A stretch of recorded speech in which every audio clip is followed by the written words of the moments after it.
Hi everyone, Summer here with Astaria Sen, and I wanted to do the Tarot Community Build tag by Livi with Crescent Dreams Tarot. She put this tag out a couple of weeks ago, and it takes me some time to get all the videos done that I do want to do in between work and life out here in my tiny home on off-grid with my goats and my chickens and snow. Lots and lots of snow.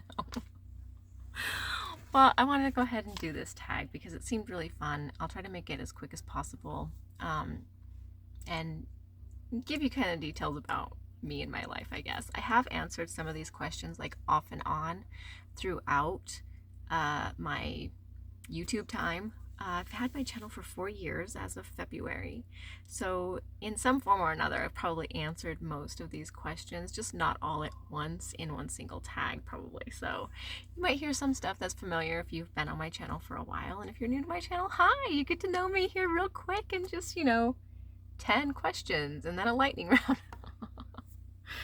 round. So my name is Summer, and my channel name is Astaria Sen, and I chose Astaria Sen as a magical name. I have the reasons behind it in the description of my channel if you would like to go look, but it has to do with Fae and the number 7 and just stuff that I associate with Astaria Sen, and why I named my channel that. I wanted to explore my spirituality and the Fae, and I wasn't really sure how I was going to do that, but I knew that I was attracted to Fae, so I'm just exploring it in the best ways that I know how. So, Astaria Sen it is. Number 2, what first got you into tarot, and why did you create your channel? Again, I created my channel to explore my spirituality. I wanted to share that mostly with myself, and I didn't mind if people were involved. But at the time when I started my channel, I was very lonely and I was kind of lost, and I was kind of just seeking. And part of that seeking meant putting my opinions, my stuff out somewhere that was for me. So that's what I did. And then what first got me into tarot? Well, actually Oracle. Believe it or not, Oracle. A long time ago, and I'm talking a long time ago, like back in maybe 2012, 2013-ish area, there was the Amy Brown Wisdom Fairy deck, and one of my good friends got it for me because I like fairies. I didn't know anything about Oracle, I didn't know anything about tarot. I thought they were the same thing. I know, right? No, my surprise when I found out they weren't. Of course, I didn't find that out until about 4 years ago, but not the point. Anyways, the deck kind of sat on my shelf for a long time, and 4 years ago I pulled it out, and poof, here I am. What is your tarot aesthetic? If you've been on my channel a while, you know, but I am very much into Fae, fairy, whimsical, cutesy stuff. I really love fairy tags. I don't feel like there's enough of them in the world, and I actually just did a video that had all of my fairy decks in it. I have 41.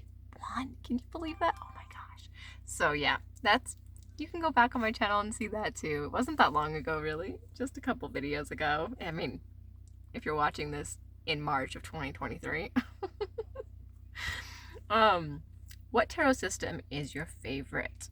I like RWS, Rider-Waite-Smith. I didn't even know that there was differences for a long time. And I haven't tried out a lot of the other ones. I do have a Thoth-based deck, kind of. But I haven't really explored it. And I guess if I was going to learn one, it might be Thoth.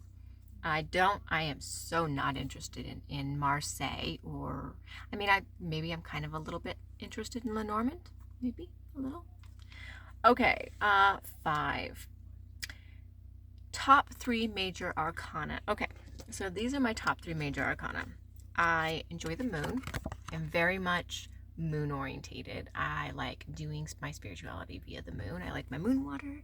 I like looking at the moon. I like gazing at the moon. I like all sorts of moon stuff. Moon meditations and moon journaling and moon arting and just lots of moon stuff. I also like the devil, which happens to be my card because I'm Capricorn, and this particular devil is my favorite. Just because it's not normal. You can see the devil kind of in the background. It doesn't have your normal devil atmosphere. It's like this idea that she's more alluring than he is on, you know, biting of apples, and there's a lot going on in this card, and maybe I'll explore that in another video, but it's also my favorite devil card. The last one is the star, which should also surprise nobody. The star is all about hope and positivity, and I'm really into that for so many reasons. You know, I bring a lot of positivity in my life, and that's what I want in my life and around me. And that's what I really enjoy the ability to smile. I enjoy the ability to choose that, and so that's what I do. Which I think is why I like the star card so much. Okay.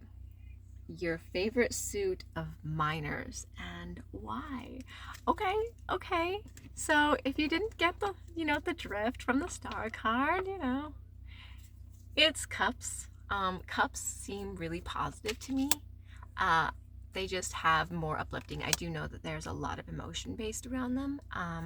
There's a lot of deep-seated emotions. There's a lot of stuff that goes on in cups.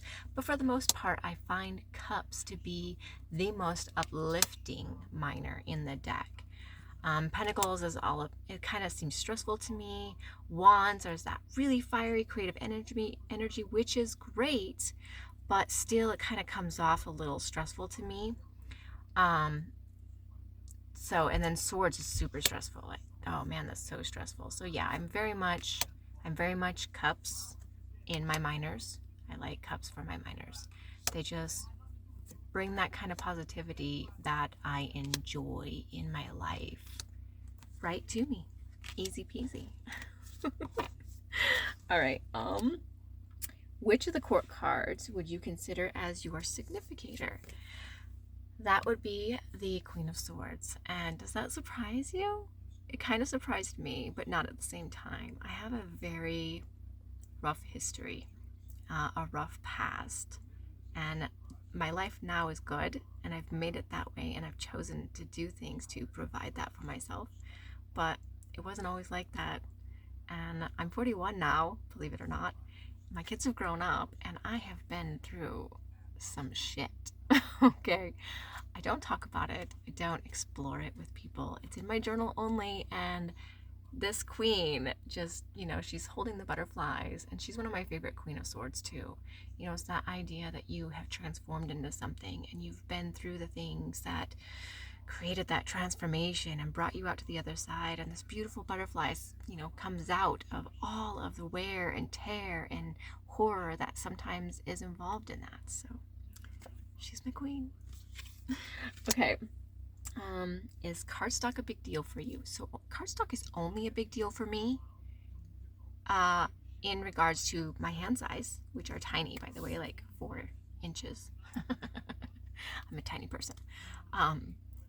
Because I can't shuffle really stiff cards because my fingers won't bend around them properly. And I don't like gloss, a lot of gloss. The more glossy it is, the more I dislike it. But I don't know that that's cardstock so much as outer layer. I don't know if that even is considered in cardstock. I'm not sure. But as far as cardstock is concerned in general, like, as long as I can shuffle it, I'm okay with it, generally. I don't really mind. The hard part is having those decks you can't shuffle, because if I can't shuffle it, it's kind of, it hurts my heart.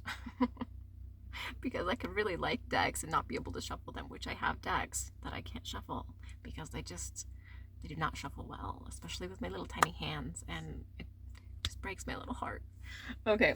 Do you read for others? This is a hard question because I do and I don't.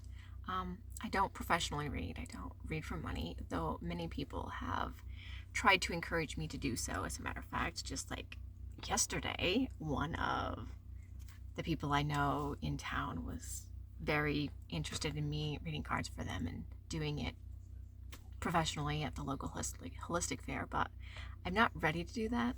but I do read for people. I do like free readings on some of the Facebook groups, like Tarot Reader Academy or something like that. They have like Wednesday free readings, and sometimes I'll go in the comments and I'll just randomly read for people. And it's kind of my way of just practicing. And then there's a local group in town that I did for a couple of years where we would all meet and we would all give each other's readings. And I do readings for my kids, I do readings for myself, I'll do readings for my friends, sometimes my family. It just depends on who and why. But that's really as far as it goes. I maybe one day I'll read more professionally, but right now I'm not ready to. I'm not ready to take that leap. Okay. Last question. 10. A deck, the number one deck you are excited to have come out this year, which happens to be 2023, and the deck I am so excited for, the Faery deck. It's on pre-order. It's coming out in July, hopefully. Fingers crossed. And it's the Tarot of the Fairy Folk, and I'm so excited because I cannot wait to get my hands on that deck. It reminds me kind of like Tarot at the End of the Rainbow, but way more fairy related. I don't know. We'll see how it goes, but I can't wait to get it. I seriously can't wait. I'm so excited that another fairy deck is coming out, and it's a tarot deck. There's so many oracle fairy cards and not enough fairy tarot. Just not enough. And we need more. I want more. Creators, bring me more fairy tarot. Okay, lightning round. Coffee or tea? Tea. I like tea. Color or monochrome? Color. Flora or fauna? Flowers and animals. Flowers. Favorite time of day? The middle of the day? I like it warm, so when it's warmest. Favorite things besides tarot? Okay, so I got some stuff to show you. I do a lot of different things, including reading. I like reading. And I don't usually read YA, but this is as close as I come as fairy books. But otherwise, I enjoy reading paranormal romance. I love journaling. I'm not, pretty journal, but I do enjoy journaling. And I like spending time with my family. I like watching TV shows like Law and Order SVU and 1923 and Yellowstone. And I like cop shows kind of more or less. And then I'm a clay artist professionally, so that is something that I do both professionally and for fun. And I have some pieces I want to show you before I leave you out. So I create dolls. This is one that is in process, and it's a fairy. I have little holes in the back for the wings. I do it all by hand, no molds or anything like that. You can't really see her eyes. It's gonna be an older lady fairy, but it's nighttime here, so it's hard to see her eyes in my little tiny home area. But I like doing fairies, and I do fairy dolls, and they're big fairy dolls, not little fairy dolls. I do goddesses pretty regularly. The next holistic fair is coming up at the end of March, and I'm going to be doing tons of goddesses for that local event. I do group things, so I have a group called Domestic Bazaar on Facebook, and I'll leave a link down in the description. And I only go US. I have not gone outside of the US, like shipping wise yet, but sorry about that. But anyways, if you want to come join, you can come join. And I do things like, these are very special little love bugs that I only do during February. You can only get them in my group, and I do not even sell them locally at events. And then I even do like little dragons. So like I have a wide variety. This is a luck dragon. I have a really wide variety. So I mean, seriously, wide, huge range. And I've been doing it for 7 years now. So 2015 is when I started. So almost 8 years now. So yeah, that's what I enjoy. So that's me. that's as good as it gets. And I live in a tiny home off grid. Sometimes I can't get out, like right now when there's tons of snow and I'm snowmobiling to the highway. But no, seriously, I would love to just build the community, and that's why I want to jump on here and do this. And I hope you guys have a very great day.